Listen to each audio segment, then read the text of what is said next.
Imagine thousands of people traveling for miles, some on foot, some crammed into horse-drawn carriages, not to watch a cricket match, but to watch one single man walk out and bat.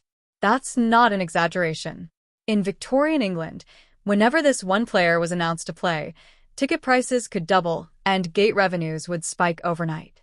Match organizers knew that his name alone on a poster was worth more than any rivalry, any local pride, any traditional draw the sport had ever produced. Long before footballers had sponsorship deals. Long before boxers had promoters building their image. Long before the modern concept of a sports celebrity even existed, cricket already had its first paid, mass-adored superstar. His name was W.G. Grace. So, here's the question this documentary is going to answer. What does it actually mean to be a superstar before the word superstar even existed? How did one cricketer, in an era of horse carriages and gas lamps, become bigger than the sport he played? Stick around, because this isn't just a story about a great batsman. This is the story of how the entire concept of individual sporting fame, the thing that powers billion-dollar sports industries today, may have started with one bearded Victorian doctor and a cricket bat. To understand why Grace's fame was so revolutionary, you need to understand a simple fact. Cricket, before him, had no stars. In the mid-1800s, cricket was a fragmented, deeply regional sport. Matches were organized around counties, clubs, and local rivalries, not around individual names. The sport was also split by class. Gentlemen were amateur players, typically wealthy and privately educated, who played cricket as a leisure pursuit. Players were working-class professionals, hired specifically for their skill, often to bowl or field for the gentlemen's teams.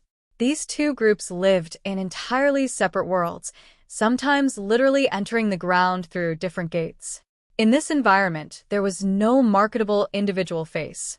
Crowds attended matches out of local loyalty or occasion, not because a specific name was on the team sheet. Cricket simply hadn't developed the concept of a player whose presence alone could pull a crowd. But the sport was growing. Interest in cricket as public entertainment was rising steadily through the 1860s. All it needed was one individual talented enough and magnetic enough to become bigger than the game itself. Cricket didn't know it yet, but it was about to get exactly that. W.G. Grace was born in 1848 in Downend, Gloucestershire, into a family that treated cricket as something close to a religion. His father was a doctor who loved the sport. His mother personally coached her sons in batting technique, a remarkably hands-on approach for the era. His uncle ran intense, structured practice sessions that were unusually serious for a family simply enjoying a pastime. From a young age, Grace stood out, not just because of his size, which was considerable even as a teenager, but because of the sheer consistency of his scoring. While other young cricketers showed occasional flashes of promise, Grace was producing big scores with unusual regularity. He made his first-class debut at just 16 years old. And almost immediately, something unusual started happening. People weren't just talking about the match results. They were talking about him specifically, his innings, his shot-making, the sheer improbability of a teenager performing at that level. This is the earliest seed of individual cricketing fame. Not team loyalty. Not county pride. A name starting to travel on its own. If Grace's early years planted the seed of fame, the mid-1870s is where that fame exploded into something unprecedented. The 1876 season stands out as one of the most extraordinary individual performances in cricket history to that point, including a triple century among a string of other massive scores, achieved with a consistency no one else in the sport was matching. His run-scoring output wasn't just good. It was so far beyond his contemporaries that it created a statistical gap the public could immediately understand, even without deep cricketing knowledge. This mattered enormously for one simple reason. Newspapers began covering him individually. Not just the match result. Not just the team's performance. Headlines and match reports started centering specifically on Grace's personal batting, his scores, his milestones, his records. This is the exact moment where W.G. Grace stops being just a cricketer's name and starts becoming something closer to a brand, a name recognized by people who had never even watched him play, simply because his numbers were being talked about everywhere. Once Grace's reputation reached this level, something else started happening. Cricket started being sold around him. Match organizers realized that simply announcing Grace's participation could dramatically boost attendance and ticket sales. Clubs began actively marketing fixtures specifically around his presence, understanding that crowds weren't just coming to watch cricket, they were coming to watch him. This is a subtle but massive shift in how sport functioned. Cricket transformed, at least partially, from a team-based, occasion-driven activity into a commercial product built around one face.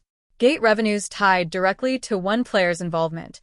That idea is the direct ancestor of everything modern sports marketing is built on, from star-studded exhibition matches to today's franchise sports leagues designing entire marketing campaigns around individual athletes. Grace didn't just play cricket at an elite level. He became, functionally, the sport's first individual commercial engine. Here's where the story gets even more fascinating. While building this unprecedented level of fame, Grace was also a practicing physician. He qualified and worked as a doctor, treating patients even as he maintained an elite, decades-long cricketing career. Officially, he held amateur, gentleman status, supposedly playing purely for love of the game, not for financial gain. Unofficially, Grace was almost certainly cricket's highest-paid attraction. Clubs and tour organizers compensated him generously, often disguised as expenses or appearance considerations, to guarantee his participation. This practice became infamous enough to earn its own term in cricket history, shamateurism. Amateurs quietly being paid at professional levels while publicly maintaining amateur status. Strip away the Victorian formalities, and what you're really looking at is one of history's earliest examples of athlete compensation tied directly to fame and drawing power, decades before formal professional sports contracts or endorsement deals existed anywhere in the world. No superstar story is complete without controversy, and Grace's fame came with plenty of it. He was known for gamesmanship that occasionally crossed into open controversy, famously refusing to walk after clearly being dismissed, arguing forcefully with umpires, and using his sheer reputation to intimidate opponents and officials alike. These weren't isolated incidents. They became part of the folklore surrounding him. But here's the important part. This controversy didn't damage his fame. If anything, it fed it. Crowds came not just to watch great cricket, but to watch Grace. Unpredictable, dominant, occasionally infuriating Grace. His personality became inseparable from his stardom. This is an early, almost perfect example of a pattern we now see constantly in modern sports celebrity, where controversy, ego, and larger-than-life personality don't diminish a star's appeal, but actively amplify it. Grace wasn't just cricket's best player. He was its most talked-about personality, for better and worse. Grace's fame didn't stay confined to English cricket grounds. He toured internationally, including trips to Australia and North America, carrying both his reputation and the sport itself to new audiences. These tours did double duty. They introduced international crowds to elite-level cricket, while simultaneously spreading Grace's personal celebrity beyond England's borders. Crowds abroad came out specifically to see the man they had heard about, the same pattern that had already taken hold domestically. This is a critical piece of the story. Grace's individual fame became a vehicle for cricket's global growth. His stardom didn't just sell tickets in England. It helped position cricket as a sport worth following internationally, built in part around the pull of one recognizable name. That template, one globally recognized athlete helping carry an entire sport across borders, is exactly how many sports still expand internationally today. Look at any major sport today, and you'll find athletes whose personal brand extends far beyond their statistics, figures whose fame drives ticket sales, sponsorship deals, and global audiences on their name alone. That entire concept, the athlete as a commercial brand, fame and controversy intertwined, individual stardom powerful enough to carry a sport internationally, has roots stretching back to what Grace built, decades before professional sports marketing existed in any organized form. He wasn't marketed by an agency. There were no sponsorship contracts or media training. Yet almost every mechanism that defines modern sports celebrity, box office pull, personality-driven fame, controversy as part of the brand, was already visible in how the public responded to W.G. Grace. Let's return to where we started. Crowds traveling for miles, ticket prices doubling. All because one man's name was on the team sheet. That wasn't just early cricket enthusiasm. That was the birth of individual sport stardom itself. Every modern athlete, who fills a stadium on reputation alone, who turns controversy into headlines, who carries an entire sport's global appeal on their own name, is, whether they know it or not, walking a path W.G. Grace carved first. If this story gave you a new way of looking at where sports celebrity actually began, make sure to like this video and subscribe for more deep dives into the players who built the games we love today.